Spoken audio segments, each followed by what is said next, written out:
Let me ask you, what was your takeaway? I mean, it's been a day full of tragedy in Minnesota. It is very disturbing to see military tanks going down the city that I live in, down the streets of the city. What was your take about the military parade we saw today, and what I would consider politicization of the military and the men and women serving? I think you're absolutely right in the way you've characterized it. It is sadly yet another example of the authoritarian bent of the Trump administration. And we have to see that same politicization in the deployment of the National Guard, in the deployment of Marines, and ultimately in an attempt to continue to accumulate power. But what we actually also saw today was that there are far more Americans across the country, in both the states that we would imagine and the ones that were surprising to us, who believe more deeply in the First Amendment, in the Constitution, in the rule of law in this country than they do in the ability of a wannabe dictator to continue to assemble more power. And that continues to inspire me, and I know it inspires so many others to remember that actually we are a part of the majority when we fight for the rights of our neighbors and the rights of Americans across this country.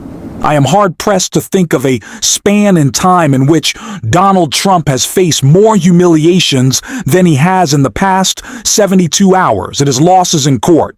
It is nationwide protest at a historic level. It is an empty crowd for his birthday, and the tantrum that he is throwing following it only makes it all the much worse, because when speaking with Prime Minister Mark Carney today, Donald Trump was caught on video talking about his parade, telling a lie so egregious about it that you could see the Prime Minister laughing. It was embarrassing. We're going to get into it. But I first want to start with the other really humiliating news, which is more than anything embarrassing for America. The latest Trump product that is being launched on Fox by his sons. And 2 clips.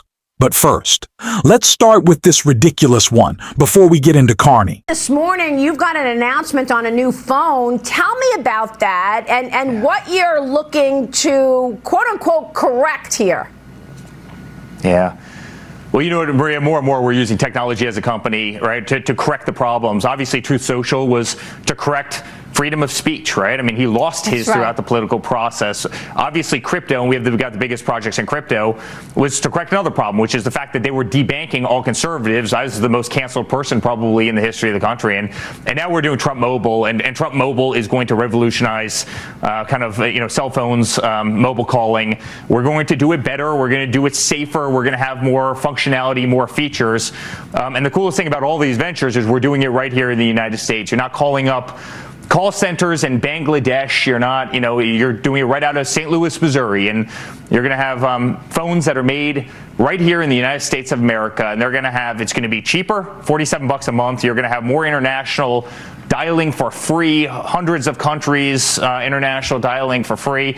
It is the biggest bang for the buck, and we're really excited to get into the space. I mean, when you take kind of technology, obviously real estate's always been our bread and butter, but when you take the technology world between the social platforms, the actual hard devices, which is really what Trump Mobile is, and then kind of the true retail banking, CeFi, DeFi, worlds of cryptocurrency, which is no question where the world is going. I really believe we're going to have one of the great kind of tech platforms as part of the Trump organization of any company in the world, and I couldn't be more proud of Trump Mobile. He is the president of the United States, and he has used his seat of power to send billions of dollars to a crypto meme coin, a useless stable coin. And it's still not enough for him. He has to launch a new product, a new garbage product. Which, by the way, the real reason why Donald Trump is coming out with Trump phones, we will see from Don Jr., but is this not humiliating? This is what our country has to deal with on the world stage. As the G7 is convening, world leaders look at us and see the president announcing his phone. I'm embarrassed. But it only gets worse as Don Jr. gave away the game of what these phones are really about, and it is incredibly scary. Then we're, of course, going to check out Mark Carney and the other embarrassment of the United States on the world stage. A brand new Trump device made here in the United States of America. St. Louis. Why did you pick St. Louis, Don? Well, listen, we're going to be having call centers for Trump Mobile in St. Louis, so we're keeping our data onshore. We're going to be manufacturing the phones. Again, you can keep your existing phone, obviously, if you want to, but if you want, American hardware built by Americans here in America without the potential, let's call it, backdoor into the hardware that some of our adversaries may have installed in there. It's really about everything we're doing, Benny. You know that, it's America first, making sure our things are as secure as they can, create value for people in America, create jobs for Americans. We're just excited about it. So part of the pitch of the Trump phone is that it's made in America, but it's not. Because obviously it isn't. It would be too expensive, too much of a piece of garbage, because we can't make phones in America. But also, Donald Trump doesn't care about making things at home. It's why we saw a mass exodus of manufacturing during his first administration. But the data center is in America. Because that is what Trump really cares about. It's why he's working with Palantir to make sure he can create this surveillance state he so desperately desires, and now he'll be stealing your data through the Trump phone. It is embarrassing, but not as embarrassing as Trump melting down over his parade. Now, this clip has very low audio, so I'm playing it as high as possible, but really listen to what Trump said about his parade and the reaction from Mark Carney. You go over there. I'll put you in the middle. Okay, good. Yeah. Not bad. Not bad. That's it. There we go. Put the gun up there. That's the business. We got the page and the other day. We said 100% chance of rain. I wasn't stop it. I thought it was supposed to be. But that had 50 years of it. Okay, thank you. You're good? Yeah. Okay. All right. So, Doctor, if you come this way. Yeah, and then we'll step on. On the bunker buster, are you considering sending bunker busters to Israel first? Midas Touch managing digital editor as wrote Trump to Carney. We had the parade the other day. They said 100% chance of rain. It didn't rain, but it did rain. We saw photos of it raining. It was very clearly raining there. There was a photo of you with the glass screen in front of you covered in water. There was mud in front of the empty crowd.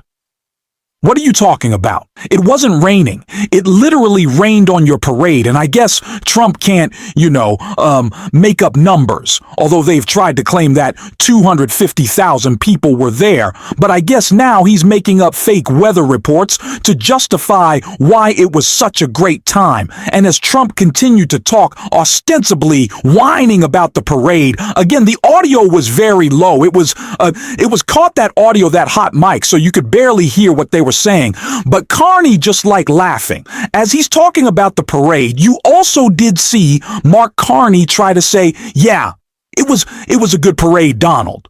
Okay, and in his mind, he just must be like, oh my God, how do I have to deal with this guy? But really, I don't think there are many leaders on the world stage better at dealing with Donald Trump than Mark Carney. He's gotten him to drop the Governor Act.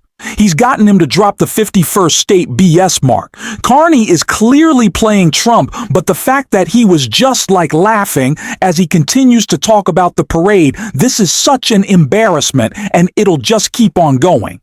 But what was not an embarrassment of our country on the world stage? What was, in fact, one of the proudest moments of this presidency so far, which has not had a lot of those, was the response to the parade, of course, the No Kings protest, and someone who I am a big fan of, and we have spoken to on this show, went on with Jen Psaki to talk about that last night, what we saw in New York City. And that is New York City mayoral candidate Zoran Mandani. If you are a voter in New York, make sure you rank Zoran. Number 1, do not rank Andrew Cuomo. But let's hear from Zoran Mandani. Okay, hundreds of thousands of people marched in New York City's No Kings rally today, a day which also happens to be the start of early voting in the race for mayor in that city. One of the people who took to the streets and rallied with protesters is mayoral candidate Zohran Mamdani. And New York State Assemblyman Zohran Mamdani joins me now. It's great to see you. You've had a big day. You were as much a participant in today's No Kings protest as you were a guest speaker. We showed some of the footage. I talked about some of the numbers. Tell us a little bit about the scene today in New York City. It was incredible to see so many New Yorkers from across the 5 boroughs come out and make it clear that there are no kings in this country, and that they mean that pertaining not only to Donald Trump, but also to Andrew Cuomo and the billionaires who fund both of their campaigns. And what was so lovely is that this is what makes so many proud to be New Yorkers, proud to be Americans, is engaging in that First Amendment right and seeing that there are far more people who feel passionately about that than there are those who come to Donald Trump's military parades. We've been covering and trying to show both the protests across the country in places like New York City and Oakland and others where they were big and they were peaceful, and there wasn't the type of back and forth pushback, or the pushback really from not elected officials, but from the police there that we've seen, and that was happening there, not in other places. My point. Sorry, long day, but I wanted to ask you about it. It took on a completely different light. I mean, the importance of what happened in New York City and other cities today, given what we've seen in Los Angeles, and given what we've seen with the National Guard and the Marines, and kind of the aggressive force that we've seen there. How concerned are you? I mean, the plan of the Trump administration is to not allow this to stay in LA. They want to do it other places. How concerned are you about that happening in your city? I think you're absolutely right that whatever they do in one part of the country is a test case for what they can do elsewhere in the country. And I think as tempting as it is to think of that repression as solely coming from Washington, we also see examples of police departments who are echoing that kind of repression. And I've been troubled by the fact that under Eric Adams' mayoralty, we've seen NYPD officers often assist ICE in their own activities. Recently we had ICE agents who were arresting migrants at their regular check-ins at Federal Plaza, just a few blocks from where I got my citizenship many years ago, and there was a pastor who was peacefully observing that arrest, and the NYPD arrested that pastor. These are the actions of a mayoral administration that has been seeking to collaborate with Donald Trump, and what gives me great concern about Andrew Cuomo is that he's being funded by the same Republican billionaires who have called these kinds of actions historic. And what we need in New York City is a mayor who can look authoritarianism in the eye and not see a reflection of themselves, a mayor who can call this what it is and then actually lay out a plan to fight it. And that's what I'm running on, is a campaign to finally bring back a sense of belief in the law, because no matter that Donald Trump thinks it's merely a suggestion, we know that this is actually how we can uplift and uphold our Constitution. That sounds very powerful. It is very powerful. But let's play this out. So you're mayor. The early voting has already started. The primary is coming up next week. Let's say you're the mayor and he sends the National Guard to New York City. What do you do? I think the first thing I do is work with Governor Hochul, who has shown herself to be able to fight back against Donald Trump's overreach into our state time and time again. And especially when we know that the president deploying the National Guard is something that goes against historical precedent, when this is typically something a governor requests. The second is to ensure that we still continue to turn to the courts, because often what Donald Trump and the Republican Party do is they issue illegal actions and illegal executive orders, and then they ask that the rest of the country simply presume them to be legal. And what we need to do is ensure that we continue to allow the courts to play a significant role. And one thing that has been greatly troubling for me as a New Yorker is to see a New Yorker today, Mahmoud Khalil, continue to languish in an ICE detention facility even after the courts have called his detention something that is unlawful. No question about that. I know, and tomorrow is Father's Day, and I think he would, of course, love to be with his child tomorrow. I would just note. Let me ask you, what was your takeaway? I mean, it's been a day full of tragedy in Minnesota. It is very disturbing to see military tanks going down the city that I live in, down the streets of the city. What was your take about the military parade we saw today, and what I would consider politicization of the military and the men and women serving? I think you're absolutely right in the way you've characterized it. It is sadly yet another example of the authoritarian bent of the Trump administration. And we have to see that same politicization in the deployment of the National Guard, in the deployment of Marines, and ultimately in an attempt to continue to accumulate power. But what we actually also saw today was that there are far more Americans across the country, in both the states that we would imagine and the ones that were surprising to us, who believe more deeply in the First Amendment, in the Constitution, in the rule of law in this country than they do in the ability of a wannabe dictator to continue to assemble more power. And that continues to inspire me, and I know it inspires so many others to remember that actually we are a part of the majority when we fight for the rights of our neighbors and the rights of Americans across this country.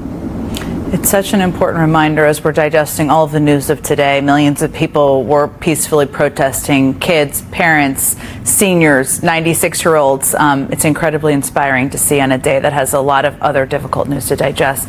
Zoran Mamdani, I know you have a big week ahead. Thank you so much for joining me tonight. I really appreciate it. The coalition against billionaires buying our elections, the same billionaires who funded Donald Trump, are funding Andrew Cuomo. It is time to tell them, no, Sahan will be the one to do it. I hope you can support him. If you are in New York, early voting has already started. I encourage you to get out there. We're going to keep talking about all the different ways we are battling back against this Trump administration. Sometimes we'll have a little extra fun with it, as we did with Mark Carney, and if you want to support that, as always, you can hit that subscribe button. Leave a like on this video, and if you stuck around to the end, drop a blue heart in the comments. Until next time, I'll see you soon.